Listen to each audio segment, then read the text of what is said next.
2021 से पहले मेरे ऊपर कोई केस नहीं था। इन्होंने उसके बाद से मेरे ऊपर केस करना शुरू किया। जितने भी केसेस है इसके एक्सपोज के बाद एलविश के एफआईआर से पहले मैंने इनको एक्सपोज करना शुरू किया था। एक वीडियो डाला था सौरभ गुप्ता का कि एक काफी बड़े गाजियाबाद के नामी ग्रामी एक बिजनेसमैन से 50 लाख की एक्सपोजन मांग रहे हैं। एलविश यादव का मुद्दा उठाया था कि बिल्कुल झूठी एफआईआर है। फिर मैं लास्ट में जिम्मेदारी से बोल रहा हूँ, रवि विक्रम भटनागर, एलविश यादव, उसके अलावा सलीम चारन्या, आपका साकेत भोसले, ये सारे के सारे निर्दोष हैं। और जब आप एलविश यादव की एफआईआर देखेंगे सर, वाइल्ड लाइफ एक स्पेसिफिक एक्ट है, इसके अंदर कंप्लेनेंट जो है गवर्नमेंट होनी चाहिए। लिटरली सर मेरे को जूते पर सर रखवाया उस बंदे ने।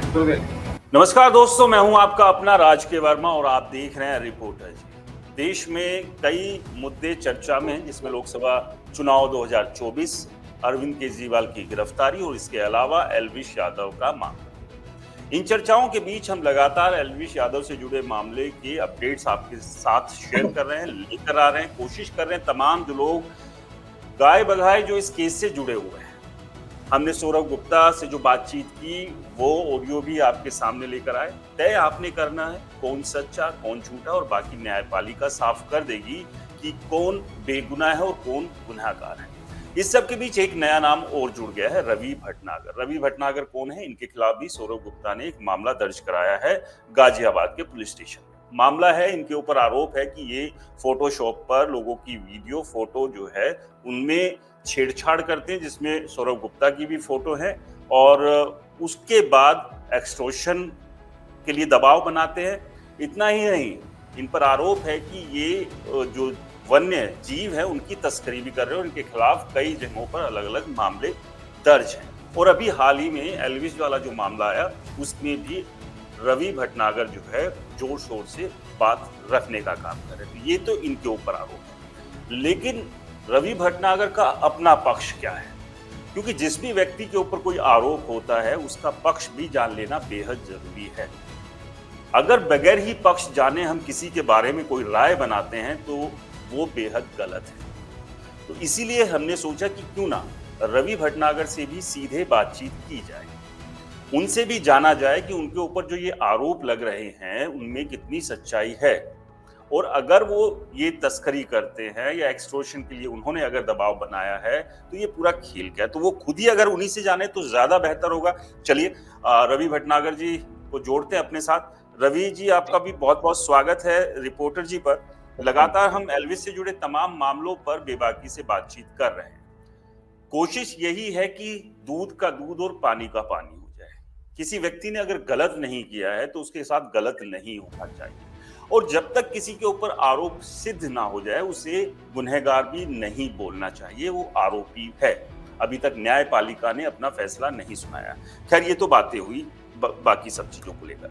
मेरी बातचीत हुई थी सौरभ गुप्ता जो कि पीएफए से जुड़े हुए हैं, जिन्होंने एलविश यादव पर एफआईआर दर्ज कराई थी। तो मैंने उनसे आपसे जुड़ा हुआ भी सवाल लिया था और उन्होंने कई गंभीर आरोप आप पर भी लगाए थे।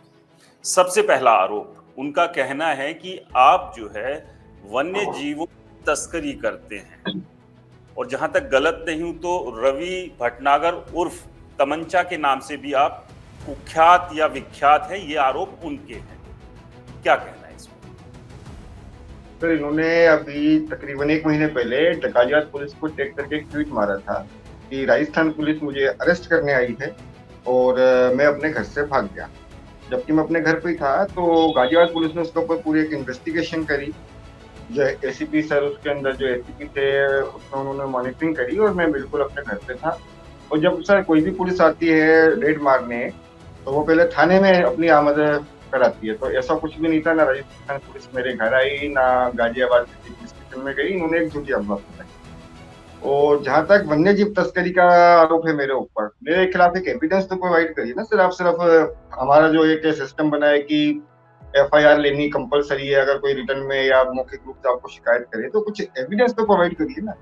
इन्होंने सर 2021 में भी मेरे ऊपर ऐसे ही आरोप लगाए थे। एफआईआर नंबर था 1960 साहिवाल पुलिस स्टेशन। एफआईआर का कंटेंट अलग होता है, ऊपर सेक्शन अलग होता है। तो जो साहिबाबाद की मेरी एफआईआर थी उसमें पुलिस ने फाइनल रिपोर्ट लगाई और उसमें अभी तक ये लोग एक फाइल में क्लियर नहीं हुए हैं। मेरे फेवर में लगी है वो रिपोर्ट। अब बात करते हैं कि शालीमार गार्डन वाली एफआईआर की। उसमें ये मेरे ऊपर आरोप लगा रहे हैं वन्य जीव तस्कर हूँ, मैं मतलब फोटोशॉप करता हूँ, अगर फोटोशॉप कर रहा हूँ या कोई इंटरनेट पे छेड़छाड़ कर रहा हूँ, उसमें लगेगा 66D, ताकि 509 उन्होंने लगाया 509 501, क्योंकि सर 66D लगते ही। फोटोशॉप तो सर एक टूल है अपनी, आप जो कोई भी वीडियो बनाते हो तो उसको प्रेजेंटेबल करने के लिए, कि देखने में अच्छा लगे। आप भी यूज करते हैं, सारे चैनल यूज करते हैं, फिल्म भी यूज करते हैं, फिल्म वाले भी यूज करते हैं। तो सर मेरे खिलाफ वन्य जीव तस्करी का एक एविडेंस तो दीजिए। आप सिर्फ एक किसी को भी पकड़ते हैं तो उसमें मेरा नाम डाल देते हैं। ऐसे एक विकास गौतम नाम के एनिमल एक्टिविस्टों ने, पहले मैं नहीं जानता था, लेकिन उन्होंने एक एफआईआर में उनका मेरे साथ नाम डाला, तो उस पर भी उन्होंने ऐसे लगाया कि बाजों की तस्करी कर रहे हैं, उसमें भी कुछ नहीं हुआ, एविडेंस उनके खिलाफ में दी तो वो छूट गए। और उनके साथ भी उन्होंने बहुत बदतमीजी करी। और गौरव गुप्ता, प्राचीन चक्रवर्ती और 2-3 लोग और पीएफ पे हैं, जिनके ऊपर जो है ST एट्रोसिटी का केस चल रहा है दिल्ली के अंदर। विकास गौतम ने उनके ऊपर डाला है।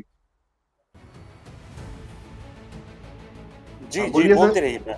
हाँ, मैं सुन रहा विकास हूँ गौतम ने इनके ऊपर डाला जी। इसके बाद आते हैं, मैंने मेरे और इनके जो भी आपस में जो कानूनी मतलब जो एक लड़ाई चलती है, उसकी पूरी डिटेल में आपको बताऊं। सर मैंने जो है इनके ऊपर एक एफआईआर करी 2021 के अंदर, बॉम्बे के अंदर। लता परमार, मोहित चौरे, विमलेश नवानी के ऊपर, पीपल फॉर एनिमल के हैं। लता परमार पीपल फॉर एनिमल की प्रेसिडेंट। उन्होंने पुलिस की सील और सिग्नेचर फर्ज करे थे, और एक लेटर पे से एक पुलिस इंस्पेक्टर होते थे वसावे साहब फान पुलिस स्टेशन में, उनका जो है लता परमार को 41A का नोटिस गया था कहीं पे इस केस में। तो उस पे से वो उन्होंने वो 41A के नोटिस पे से वसावे साहब का सिग्नेचर काटे, सील काटी, और पीपल फॉर एनिमल मुंबई के लेटर हेड पे वो चिपकाई, और ये दिखाया कि ये जो डॉग जो उन्होंने रेस्क्यू किया है ये पुलिस ने उन्हें दिया है, और ये सोशल मीडिया पे शेयर किया। उसका सर मैंने सारे एविडेंस इकट्ठी करी। उसके बाद में बेंगलोर से इमरजेंसी के अंदर गया बम्बई। उस समय बेंगलोर के अंदर किसी इमरजेंसी में था, मैं बॉम्बे गया, कमिश्नर साहब से मिला, एडिशनल कमिश्नर साहब से मिला, फिर डीसीपी जोन 4 से मैं मिला, उन्हें पूरी बात समझाई, देखी। तो पुलिस ने उसके ऊपर पूरा लीगल ओपिनियन लिया, लॉ ऑफिसर्स बुलाए और भी पुलिस के ऑफिसर्स थे जिन्होंने डिस्कस किया। तो उसमें पुलिस ने मुझे बोला, भटनागर ये क्राइम हुआ है, हम मानते हैं, लेकिन इसमें आप कंप्लेनेंट नहीं बन सकते, आप इंफॉर्मेंट बन सकते हैं। तो पुलिस ने 100 मोटो एफआईआर, स्वतः संज्ञान एफआईआर करी लता परमार के ऊपर, लता परमार, विमलेश नवानी, मोहित चौरे के ऊपर। उसके अंदर अरेस्ट हुए। लता परमार जब अरेस्ट हुई, उसके घर के नीचे में प्रेजेंट था पुलिस की टीम के साथ, और उसके अंदर ऐसा नहीं कि सर कोई भी एक्ट हटाओ कुछ लगाओ, बल्कि उसमें पुलिस ने 469 लगाया, 471 लगाया, और 467, 420, 419 और एक्सटॉर्शन 384, 386 लगाया, क्योंकि जिसका डॉग था उससे भी इन्होंने एक्सटॉर्शन मांगी। और दूसरा सर किसी का भी एनिमल छीनना, वो भी एक्सटॉर्शन में आता है, बिकॉज 370 सीआरपीसी समथिंग 370 में पूरा नाम बोल रहा हूँ, उसके अंतर्गत जितने भी हमारे ये एनिमल्स हैं, डॉग्स हैं, काउज हैं, जो पालतू होते हैं, जो कंपेनियन एनिमल्स हैं, वो मूवेबल प्रॉपर्टी के अंदर आते हैं। ये इनका क्या है, किसी के घर में घुस जाएंगे, तुम क्रूल्टी कर रहे हो, कुत्ता उठा के ले जाएंगे, नहीं। अगर ये किसी का डॉग लेके अपने पास साथ लेके जा रहे हैं, ये एक्सटॉर्शन है, ये चोरी है सर, ये एक चोरी है सर। तो इस तरीके के इन्होंने केस डाले हैं। तो इसके अंदर लता परमार अरेस्ट हुई, विमलेश नवानी अरेस्ट हुई, और मोहित चौरे अरेस्ट हुए। और आप इसे मीडिया पे भी चेक कर सकते हैं, काफी अच्छे से, काफी हाई प्रोफाइल केस बना था, मिड डे ने काफी अच्छे से जो है कवर किया था। और जब चार्जशीट पड़ी सर, तो 8 our surprise salute to fine police, Mumbai police, उन्होंने 201 इसके अंदर लगाया, destruction of evidence. People for animal ने एविडेंस को डिस्ट्रक्ट किया। 201 रवि भटनागर नहीं लगा सकता, वो पुलिस का ही राइट है सर कि 201 लगाई थी, तो वो पुलिस ने उस पर 201 लगाया। उसके बाद ये रिवेंज मोड में आए। लता परमार ने मेरे ऊपर हर्टिंग मोडेस्टी ऑफ वीमेन के केस डाले, और लता परमार एक काफी सीरियस केस, मतलब उसने एक एक्टिविस्ट पे डाला था, वीमेन सेंट्रिक लॉ जिसमें यूज किया था 376 वगैरह, तो उसको मैंने एक्सपोज किया। तो उसमें मुझ पे लता परमार ने 228 डाली, मैंने जाके अपना जवाब दिया। 228 मतलब होता है रेप विक्टिम का मतलब नाम पब्लिक करना, लेकिन सर वो विक्टिम नहीं थी, तो मैंने उसे पब्लिक किया, एविडेंस के साथ किया। 228 मुझ पे लगी, मैं गया, मैंने वहां पे जाके बेल ली। वो केस अभी कोर्ट के अंदर है, उसके अंदर अभी तक मतलब अनहियर्ड केस। तो लता परमार ने मेरे ऊपर, पीपल फॉर एनिमल के प्रेसिडेंट ने 353D2, 509 वगैरह के केस डाले, पुलिस पर काफी हल्ला मचाया। मैंने उसका जवाब दिया, उसके बाद बात खत्म हो गई थी। मुझे बॉम्बे पुलिस ने लिख के दिया था, आपको हमने जितने भी नोटिस दिए हैं, जो भी कैसे हैं, उसके अंदर जो हम आपको क्लीन चिट दे। तो मैं आराम से बैठ गया। फिर लता परमार के फ्रेंड करजत की दुर्गा राय ने सेम ही काम किया, मेरी फोटो मॉर्फ करके, मतलब घोष ने मॉर्फ किया, मतलब माता दुर्गा की फोटो के साथ महिषासुर की जगह मेरा सर लगाया। और कई फोटो उसने इस तरीके से शेयर करी जिससे कि मैंने उस पर एफआईआर करी, जिसमें एक भगवान खुदा के लिए अपशब्द इस्तेमाल करी, वो ऑडियो भी उसकी थी जारा मस्जिद के साथ। तो एफआईआर हुई 153, 153A, 153B, 294, 295 और काफी एक्ट थे उसके अंदर, सीरियस एक्ट थे, 67 आईटी एक्ट था। तो लता परमार पुलिस वालों को धमकी देती है, मैं सुसाइड कर लूंगी अगर आपने जो है इस केस को बंद नहीं किया। दुर्गा राय अलग धमकी देती है। मैं थोड़ा बीच में आपको रोक रहा हूँ। हाँ बोलिए। देखिए, आप जिन लता परमार जी का आप जिक्र कर रहे हैं, उनका गौरव गुप्ता और सौरभ गुप्ता से क्या लिंक है?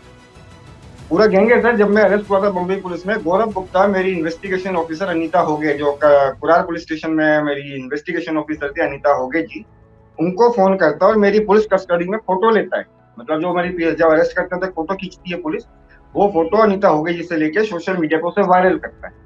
और मेरे सामने मुझसे खुद मेरी आईओ ने पूछा, ये गौरव गुप्ता कौन है? तो मैं पीपल फॉर एनिमल का गाजियाबाद का काफी मतलब बदनाम गुंडा, मशहूर तो मैंने नहीं बोलता। तो सर पूरा गैंग है, लता परमार, दुर्गा राय, अंबिका शुक्ला। आपके पीछे ये क्यों पड़े?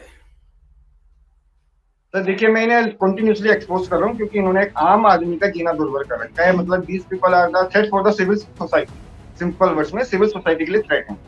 एनिमल इनके लिए एक प्रोडक्ट है, इनको कोई एनिमल के साथ कंपेशन नहीं है, कोई एनिमल कंपेनियन नहीं है, कोई इनको दया नहीं। जब ये इंसान पर दया नहीं करते, झूठे केसों में अंदर डाल देते हैं, तो ये जानवरों पर दया करेंगे। मैं आपको संजय गांधी हॉस्पिटल जो मेनका गांधी जी द्वारा संचालित है उसके कुछ वीडियो दिखाऊंगा जहाँ जिंदा गाय को डॉग्स खा रहे हैं सर, जिंदा गाय को डॉग्स खा रहे हैं। और वहाँ पे रेड पड़ी थी काफी हाई प्रोफाइल मेरी कंप्लेंट के बाद, तो उसमें भी काफी अनियमितता पाई गई थी। मैंने पीएमओ, होम सेक्रेटरी वगैरह को इनकी कंप्लेंट करी थी 2021 में, तो भी उसमें काफी अनियमितता पाई गई। और मेनका गांधी जी के ऊपर खुद प्रिवेंशन ऑफ करप्शन एक्ट का एक केस चल रहा है सीबीआई में, वो आपको पता ही होगा। हालांकि उसका इस मुद्दे से कोई लेना देना नहीं है, लेकिन ये सब पूरी की पूरी एनजीओ एक करप्शन, जिसे कहते हैं ना एनिमल वेलफेयर के अंदर करप्शन की गंगोत्री, ये वो है। और कोई सवाल पूछना चाहेंगे सर? बिल्कुल, अभी और भी कई सवाल हैं अभी। इसके अलावा सबसे बड़ी बात ये कि आपने जैसे कहा कि आप एक्सपोज कर रहे थे इन लोगों को, इनके कुछ ऐसे काम थे जो कि आपने उनको सबके सामने ला दिया और उसके बाद ये लोग आपके पीछे पड़ गए। तो वो शुरुआत कहाँ से हुई थी? क्या इसी हॉस्पिटल से हुई थी जिस हॉस्पिटल का अभी आप जिक्र कर रहे हैं? संजय गांधी हॉस्पिटल से शुरुआत थी। पहले कहीं से हुई थी? हाँ जी, जुलाई 2021 से शुरुआत हुई थी। मैं बारीकी से इसलिए डिटेल में पूछ रहा हूँ, मतलब इसको ये बिल्कुल मत सोचिए मैं आपको एक तरह से एनकाउंटर मैं कर रहा हूँ आप मेरे को कन्विक्ट मान के चलिए और मुझसे सवाल पूछिए ना। आप ये मानिए मैं अपराधी हूँ, मुझे अपनी सफाई देनी, आप सवाल पूछिए, सबके डिफिकल्ट से डिफिकल्ट क्वेश्चन पूछिए, मेरे पास आंसर है, क्योंकि उसी में चीजें निकल कर भी आती है अच्छे से। अच्छा ये बताइए, कोई भी मामला, जब ये आपने संजय गांधी हॉस्पिटल वाला मामला उठाया था, इसका कोई एविडेंस आपके पास है कि ये आपने ही मामला उठाया था? उसकी कोई शिकायत मैं आपको इसका वीडियो देता हूँ, मैं ईमेल्स वगैरह की आपको कॉपीज में शेयर करूंगा सर। और इसका वीडियो मैंने रेड का शेयर किया था, जिसमें ऑफिसर मेनका गांधी की सिस्टर अंबिका शुक्ला से कह रहा है these are the beautified dogs. तो अंबिका शुक्ला ये कहती नहीं ब्यूटीफाइड नहीं है। हाँ वीडियो है, वो मैंने शेयर कर रखा है। हाँ मेल वगैरह सारी डॉक्यूमेंट्स मेरे पास। तो इससे पहले कभी इस वाले मामले में, देखिए मैं वो लिंक कर रहा हूँ, ये सवाल मैंने क्यों पूछा था, क्या इस वाले मामले से पहले कभी भी आपके खिलाफ कोई केस दर्ज हुआ, स्पेशली वन्य जीव की जो तस्करी है उसको लेकर? नहीं सर, इससे पहले मेरे ऊपर सर कोई मामला दर्ज नहीं था। 2021 के बाद ही, इस रेड के बाद से मेरे ऊपर सारे मामले दर्ज किए गए, उससे पहले मेरे ऊपर कोई केस नहीं। मतलब वो बेसिकली मैं यही जानना चाह रहा था कि क्या आपने जब पहली बार एक्सपोज किया उसके बाद आपके अगेंस्ट ये केसेस फाइल होने शुरू हुए, या पहले से फाइल हो रहे थे और फिर आपने भी एक काउंटर जो है? नहीं सर, काउंटर इन्होंने किया है, 2021 से पहले मेरे ऊपर कोई केस नहीं था। इन्होंने उसके बाद से मेरे ऊपर केस करना शुरू किया, जितने भी केसेस है इसके एक्सपोज के बाद। और लता परमार का जो मैंने केस किया था 469, 471 का जो सो मोटो केस है, मैंने नहीं किया, मैं उसमें मुंबई पुलिस की विटनेस हूँ सर। तो उसके बाद से मेरे ऊपर इनका ऑफेंसिव अटैक शुरू हुआ है कंटिन्यूसली, और मुझसे इन्होंने कंप्रोमाइज करने की भी कोशिश करी पुलिस के थ्रू इधर उधर से, लेकिन मैंने नहीं कि मतलब मैं शांत बैठ जाऊँ। जी बताइए। हाँ बोलिए सर।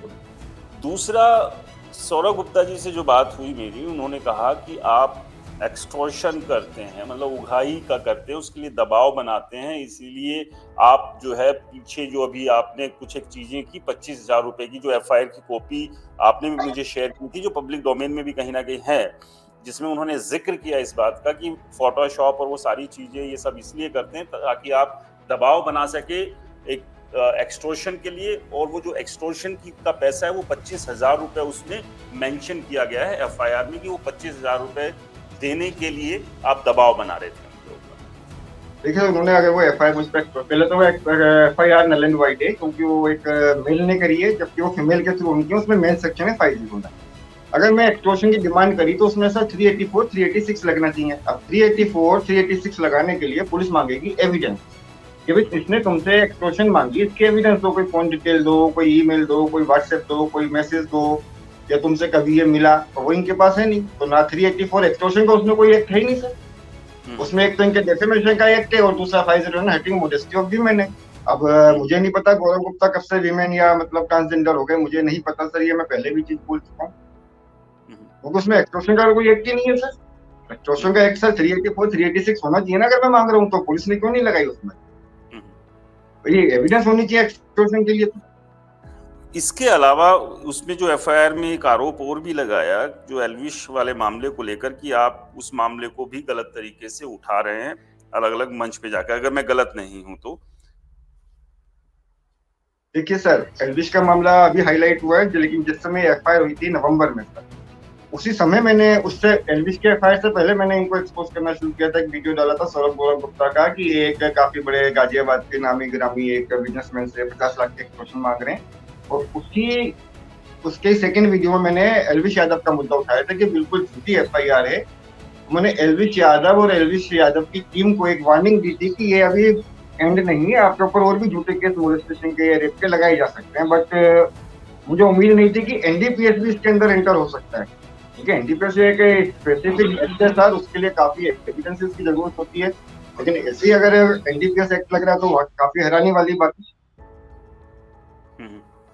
क्योंकि उन्होंने जो साफ साफ जो लिखा, देखिए मैं उस हिस्से पर भी आता हूँ, क्योंकि ये भी थोड़ा समझना है कि क्या हम किसी के साथ खड़े हो जाएंगे, यानी कि किसी के साथ जिसने आरोप लगाया अगर उसके साथ खड़े हो जाएंगे तो वो तो ठीक है सब कुछ, और अगर हम उसके अगेंस्ट खड़े हो जाएंगे यानी कि जिसके ऊपर आरोप लगे, यानी कि मैं सीधे सीधे यहाँ कहूँ कि सौरव गुप्ता और गौरव गुप्ता के साथ अगर खड़े हो जाते हैं तो आप ठीक हैं, और अगर आप एल्विश के साथ खड़े हो जाते हैं तो आप गलत हो जाते हैं। तो ये भी थोड़ा सा समझने वाली बात है, क्योंकि इसमें इन्होंने लिखा है कि हाल ही में इसने बहुचर्चित एल्विश यादव मामले में हाल ही में इसने बहुचर्चित एल्विश यादव वाले मामले में अपने यूट्यूब ट्विटर अकाउंट पर हमारी फोटो डालकर बोला कि इन्होंने एल्विश यादव को झूठा फंसाया है, जबकि नोएडा पुलिस द्वारा अभी जांच प्रचलित है। यह व्यक्ति हमारी छवि खराब कर रहा है तथा हमसे रंगदारी की मांग कर रहा है। तो क्या मतलब किसी को, क्योंकि बहुत सारे लोग सोशल मीडिया पर ये बात तो कह रहे हैं कि भाई एल्विश यादव को गलत फंसाया गया, उसके खिलाफ साजिश रची गई है, तो क्या उन सबके खिलाफ एफआईआर दर्ज हो जानी चाहिए? क्या उन सबके खिलाफ मुकदमे दर्ज हो जाने चाहिए? हमने भी ये बात कही कि हमें ऐसा लगता है, मैं बहुत जिम्मेदारी के साथ ये बात कर रहा हूं कि हमें ऐसा लगता है कि जब तक गुनाह साबित नहीं हो जाता हमें किसी को भी ये प्रोजेक्ट नहीं करना चाहिए कि वो बहुत बड़ा गुनाहगार है, वो सच में ही सांपों के जहर की सप्लाई करता है या नहीं करता है। पहले हमें सारे फैक्ट्स देखने होंगे, क्योंकि बहुत सारे मीडिया चैनल ने बगैर कोर्ट के आदेश के, अभी तक कोर्ट ने आदेश तो दिया नहीं एल्विश बेगुनाह है या गुनहगार है। गुनहगार है तो गुनहगार के साथ हम भी नहीं खड़े, लेकिन अगर बेगुनाह है तो हमें इंतजार करना चाहिए। कोर्ट भी ये कहती है कि 1000 दोषी, 1000 जो गुनहगार हैं वो छूट जाए, लेकिन एक बेगुनाह जो है उसको सजा नहीं होनी चाहिए। तो वो सारी चीजें तो है ही। तो इसको किस तरह से आप देखते हैं कि ये वाली भी इस बात का भी जिक्र किया कि आपने गौरव और सौरभ के जो फोटो को लेकर ट्विटर पर डाला और ये कहा कि एल्विश यादव को झूठा फंसा रहे हैं। देखिए सर, मुझे इनकी मोटस ऑपरेंडी और इनकी जो कॉन्स्पिरेसी है किस तरह करके बहुत अच्छे से एक्सपीरियंस है, क्योंकि मैं इनकी विक्टिम रह चुका हूँ। यूजुअली इनकी काफी विक्टिम्स हैं जो डर के बैठ जाती हैं, मैं डर के नहीं बैठा, मैं फाइट कर रहा हूँ। और जब आप एलवी यादव की एफआईआर देखेंगे सर, वाइल्ड लाइफ एक स्पेसिफिक एक्ट है, इसके अंदर कंप्लेनेंट जो है गवर्नमेंट होनी चाहिए, या तो पुलिस सो मोटो एफआईआर ले या वन विभाग की तरफ से सो मोटो होनी चाहिए, कोई और गवर्नमेंट का डिपार्टमेंट जो उस समय रेड के समय अवेलेबल है वो। किसी भी प्राइवेट पार्टी को, एनजीओ को राइट है ही नहीं कि वाइल्ड लाइफ की सर वो एफआईआर करा दें। तो सबसे पहले तो यहीं पे एफआईआर नल एंड वाइड हो जाती है। ये वाइल्ड लाइफ वालों का जो एक स्पेसिफिक राइट है या पुलिस का स्पेसिफिक राइट है, सौरभ गौरव गुप्ता कैसे उसमें चले? ये कोई गवर्नमेंट के ऑफिसर नहीं, कुछ नहीं। People for animal is a non government organization sir, जिसका काम है एनिमल वेलफेयर देखना। एनिमल वेलफेयर ये नहीं है कि आप दूसरे लोगों को झूठे कसम फंसाएं। एनिमल वेलफेयर मीन्स आप उनको ट्रीटमेंट दें, फीड करें, उनकी बेटरमेंट का ध्यान रखें, लेकिन वो नहीं। इनको एनिमल के नाम पर सर आज के टाइम में एक्सप्लोशन का एक बहुत बड़ा बिजनेस इंडिया में फैल चुका है। बहुत मतलब क्या कहूँ सर मैं, ये एनिमल एक ऐसा अनऑर्गेनाइज्ड बिजनेस बन गया है एनिमल्स का, जिसको अगर गवर्नमेंट ने भी कंट्रोल नहीं किया तो आने वाले टाइम में ये गवर्नमेंट के लिए भी मतलब एक बहुत बड़ा सिरदर्द बन सकता है। जैसे इनका वीगन प्रोग्राम है, वो हालांकि यहाँ पे बोलना जरूरी नहीं है, वो बाद में बात करेंगे उसके ऊपर। वो भी एक काफी एंटी नेशनल मतलब इनकी एक मूवमेंट है। लेकिन एल्विश की यादव 100% नहीं, मैं 1000% कह रहा हूँ, निराधार है। अगर इसको टेक्निकली अगर आप देखें तो इस टेक्निकली ये एफआईआर नल एंड वाइड। और सर अभी आपसे बात करते हुए मुझे नहीं पता, मैं एक ऐप चेक कर रहा था तो ऐप के ऊपर 461 एल्विश यादव की एफआईआर है। जब मैंने नोएडा कोर्ट की वो ऐप चेक करी तो उस पर 3 एंट्रीज आ रही है 461। राहुल की तो शायद इन्होंने चार्जशीट भी डाल दी, और एक बेल एप्लीकेशन आ रही है, और एक बेल एप्लीकेशन की अप्रैल की डेट आ रही है। तो कुछ कंफ्यूजन वहां पे भी आ जाएगा। अगर राहुल पे चार्जशीट पड़ गई तो एल्विश की चार्जशीट क्यों रुकी? आप ये पॉइंट देखिए ना सर, आप जरा थोड़ा रिसर्च करिए। लेकिन वो मैंने अभी देखा तो उस पर मैं भी रिसर्च करके आपको बताऊंगा सर। बुक सपेरे बुलाए गौरव गुप्ता पीपल फॉर एनिमल ने, हॉल बुक किया गौरव गुप्ता पीपल फॉर एनिमल ने, सांप बरामद हुए राहुल और उसकी टीम से। एल्विश यादव मुंबई में, एल्विश यादव का कोई नॉमिनी वहां पे नहीं, कोई उसका फ्रेंड वहां पे नहीं, तो एल्विश यादव सर उसके अंदर कहां से सर वो बन गया आरोपी में? वो भी मुख्य आरोपी सर, मतलब करता धरता एल्विश यादव है, बाकी सब उसके मतलब राहुल वगैरह नौकर हैं या उसके लिए काम करते हैं। बड़ी मजेदार आप बात देखिए सर, अगर एल्विश यादव करता धरता है तो उसकी सीडीआर निकालिए, सीडीआर में कहीं ना कहीं कुछ तो कनेक्शन मिलेगा। और सबसे बड़ी बात इनका कहना है कि इनके मुखबिर खास ने एल्विश यादव से बात करी। मेरे केस में भी ऐसे क्या कि मुखबिर खास ने जो मुझ पर डाला है, तो भाई मुखबिर खास की तुम सिक्योरिटी के लिए उसका नाम मत बताओ, लेकिन मुखबिर खास की रिकॉर्डिंग पुलिस को तो 65B में प्रोवाइड कर दो भाई, कोर्ट को तो प्रोवाइड कर दो। मुखबिर खास तुम्हारा है कौन जो उसकी बात है? तो रिकॉर्डिंग होगी ना रवि भटनागर के साथ, एल्विश यादव के साथ। हाँ भाई राहुल से सांप ले लेना, या मैं के बोल रहा हूँ कि प्रदीप या प्रमोद को अरेस्ट किया, उससे कछ ले लेना, कुछ तो होगा सर। हमारी बैंक, और सर अगर हम बंदे जीव तस्करी करते हैं, हमारे बैंक अकाउंट भी बड़े अच्छे भरे हुए होने चाहिए। कोई बैंक अकाउंट की डिटेल ले लो सर। पुलिस के पास सारा का सारा मैकेनिज्म है, लेकिन वो इनकी राजनीतिक रसूख और इनकी गुंडागर्दी के सामने जो है झुक जाते हैं। या वो देखिए सर, पुलिस आजकल क्या सोचती है, क्रिमिनल्स को तो देखिए पकड़ ही लेती है, लेकिन जहाँ प्रेशर वाला हाई प्रोफाइल केस होता है पुलिस कहती है हमें तो नौकरी कट करनी है, पंगा लेंगे या सस्पेंड करा देंगे।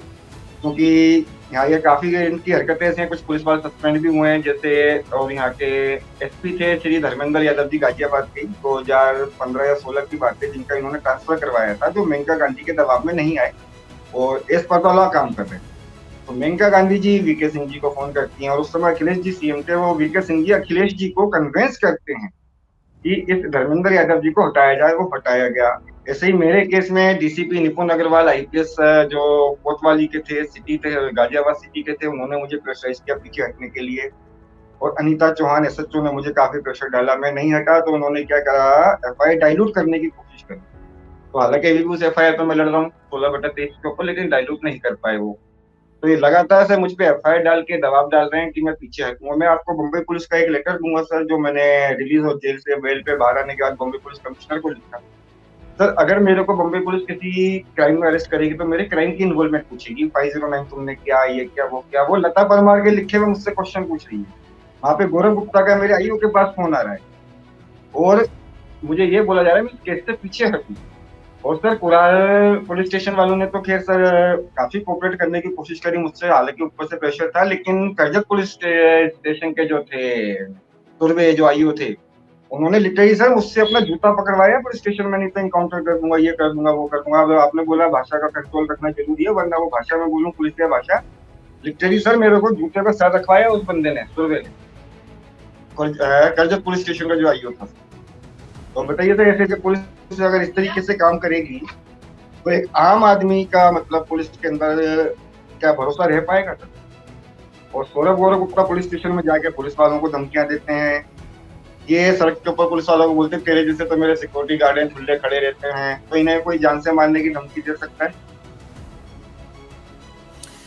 चलिए रवि भटनागर जी, आपने सर आपसे एक लगभग मुझे रिक्वेस्ट है मेरी सर, एक रिक्वेस्ट छोटी सी है सर मेरी, कि आप सारे मीडिया वाले मिलकर मूवमेंट चलाइए कि people for animal, Ravi Bhatnagar, Elvish Yadav, जितने भी एनिमल एक्टिविस्ट हैं और एनिमल्स के रिलेटेड एनजीओ है ना, अच्छी बुरी जितनी भी है सर, सबके अगेंस्ट एक सीबीआई इंक्वायरी कराई जाए sir, specifically people for animal, Elvish Yadav, Ravi Bhatnagar, Sangeeta Dogra, Naresh Kadian, ये 4-5 नाम में ले रहा हूँ, सौरभ गुप्ता, गौरव गुप्ता, अंबिका शुक्ला, गौरी मुलेकी, एक सीबीआई की आप एक इंक्वायरी करा दीजिए सर इन सबके खिलाफ। दूध का दूध, पानी का पानी सामने आ जाएगा। और फिर मैं लास्ट में जिम्मेदारी से बोल रहा हूँ, रवि विक्रम भटनागर, एलविश यादव, उसके अलावा सलीम चारन्या और आपका साकेत भोसले, ये सारे के सारे निर्दोष हैं। समय आने पे मतलब कोर्ट भी हमें बताएगी कि हम निर्दोष हैं, क्योंकि मेरे को बेल भी मिली है तो उसमें जज ने यही लिखा है कि it seems that complainant is targeting accused. मेरे बेल ऑर्डर में लिखा है सर जज ने कि complainant is targeting accused, I am the accused and the complainant Lata Parmar, people for animal. तो सर मेरी रिक्वेस्ट ये है कि इस केस को किसी भी तरीके से हाई प्रोफाइल बना के सीबीआई या सीबीसीआईडी तक भिजवाया जाए, जिससे कि मेरे जैसे, आपके जैसे और कई लोग जो है आराम से जी सकें। कहने को बहुत सारी बातें हैं, लेकिन यहाँ पे समय की कमी की वजह से कहीं भी नहीं जा सकते हैं। किसी दिन आपके स्टूडियो आके मैं आपको जब एविडेंस दिखाऊंगा सर, तो यू विल बी सरप्राइज। हम बुलाएंगे और हम कोशिश करेंगे, सौरभ गुप्ता और गौरव गुप्ता से भी रिक्वेस्ट करेंगे, अगर वो भी सुन रहे हो तो वो भी, खैर सौरभ गुप्ता से हमारी बातचीत फोन पर हुई है, करीब 17-18 मिनट का वो एक लंबा डिस्कशन है, जो कि ऑलरेडी हमने अपने चैनल पर डाला है, आप जाकर उसको देख सकते हैं। वहां से क्या कुछ उन्होंने तमाम आरोप जो लगाए थे, तमाम सारी बातें, कितने प्रतिशत एविडेंस उनके पास थे, किस किस तरह की चीजें थी, क्या कोई एलविश के साथ का ही व्यक्ति है जो उन्हें टिप दे रहा था, कुछ इस तरह की भी बातों का जिक्र उन्होंने किया है। तो फिर भी मैं एक बार से वो एक नंबर के झूठे लोग हैं, मैं फिर से रिस्पांसिबिलिटी के साथ कह रहा हूं, सवाल हैं अभी उनके जवाब भी ले सके। मैं अभी भी पूरी रिस्पांसिबिलिटी के साथ कह रहा हूँ, सौरभ गौरव गुप्ता, पीपल फॉर एनिमल, ये एक लॉ एब्यूजर है सर, और काफी एक्टिव, मैं अकेला नहीं, काफी एक दीपिका नारायण भारद्वाज की एक्टिविस्ट हैं जो फेक रेप केसेस के अगेंस्ट लड़ते हैं, लेकिन वो भी उन लोगों के खिलाफ, उन्होंने भी इनके खिलाफ आवाज उठाई और डिमांड करी है कि अपने जितने भी फीमेल सेंट्रिक लॉज हैं, जो इंडिया में जितने केस डाले हैं उन सबके एक इन्वेस्टिगेशन हुई। और सर हम बड़ी जल्दी ही हाईकोर्ट में अभी मूव कर रहे हैं कि सौरभ गौरव गुप्ता ने जितनी भी एफआईआर करी है, इन एफआईआर की डिटेल निकाली जाए, क्या एक्शन हुआ है, कितने में फाइनल रिपोर्ट लगी है, कितने में चार्जशीट पड़ी है, कितने में कन्विक्शन हुई है सर। पिछले 14-15 साल से इन्होंने लीगल टेररिज्म पूरे देश के अंदर फैला रखा है, और एक आम आदमी का और एक एनिमल लवर का इन्होंने जीना आराम कर रखा है। मतलब सर ये मतलब लो से भी लो आदमी है सर। चलिए समय का थोड़ा सा अभाव है रवि जी, बाकी किस दिन हम आपको ऑफिस में इनवाइट करेंगे, आपको तमाम सबूत जो है एक बार उनको भी थोड़ा सा जांच ले, क्योंकि अभी ये बेहद जरूरी हो गया था, क्योंकि सौरभ गुप्ता से जो बात हुई, उन्होंने कई ये गंभीर आप पर आरोप लगाए थे, और उन आरोपों का जवाब किसी और से ले या हम बैठ के यहाँ उनका पोस्टमार्टम करें, मुझे लगता है कि वो सही नहीं होता है। सीधा उसी व्यक्ति से पूछ लेना चाहिए कि भैया आपके ऊपर ये आरोप है, आपका क्या कहना है। बाकी जनता जनार्दन है, सही और गलत वो अच्छी है जी। बिल्कुल बुलाया, जब भी आप स्टूडियो बुलाए, सौरभ गुप्ता, गौरव गुप्ता और उनके एडवोकेट को जरूर बुलाइएगा, नहीं तो वो बोलेंगे हम अपने एडवोकेट से पूछेंगे, हमारे पास कुछ नहीं है। तो ऑन द स्पॉट सर मैं पूरे एविडेंस है सर, मेरे मतलब मेरे इनकी वजह से आधा एडवोकेट बन चुका हूँ, हालांकि ऑफिशियल नहीं हूँ, लेकिन पढ़ के इनकी वजह से आधे से ज्यादा एडवोकेट बन गया हूँ। तो मुश्किल से मुश्किल 10 मिनट में स्टेबस रिप्लाई सर, 10 मिनट नहीं टिक पाएंगे, मतलब ये आधा घंटा तो बहुत बड़ी बात है जो आपने मेरा इंटरव्यू लिया। मैं सब टू द पॉइंट इनके एविडेंस पर निकालूंगा, जवाब मांगूंगा और अपने ऊपर लगे रेलिगेशन का जवाब। चलिए बहुत बहुत शुक्रिया रवि जी। और जो भी लोग निर्दोष हैं, जिनके खिलाफ अभी तक कोर्ट की तरफ से कोई आदेश नहीं हुए, कोर्ट ने कोई फैसला नहीं सुनाया, तब तक हमें ये मानना चाहिए कि हम उनके लिए एक अलग राय ना बनाएं, क्योंकि सबसे बड़ा अगर हमारे लोकतंत्र में कोई है तो न्यायपालिका है। न्यायपालिका ही तय करती है सही और गलत, तो उसके लिए हमें इंतजार करना चाहिए। और इस पूरे मामले में भी, इस पूरे घटनाक्रम में भी कोशिश ये है, हर व्यक्ति को, हर किसी की बात, हर किसी का पक्ष रिपोर्टर जी आपके सामने लेकर आता है। इस पूरे मामले को लेकर आपकी क्या राय है, हमें कमेंट्स कर जरूर बताएं। चैनल को सब्सक्राइब नहीं किया तो चैनल को जरूर सब्सक्राइब करें, फेसबुक पर जाकर फॉलो करें, ट्विटर पर भी जाकर फॉलो करें, और इंस्टाग्राम पर भी जाकर हमें फॉलो करना ना भूलें। चलिए, ध्यान रखिए अपना, स्वस्थ रहिए, सुरक्षित रहिए। नमस्कार।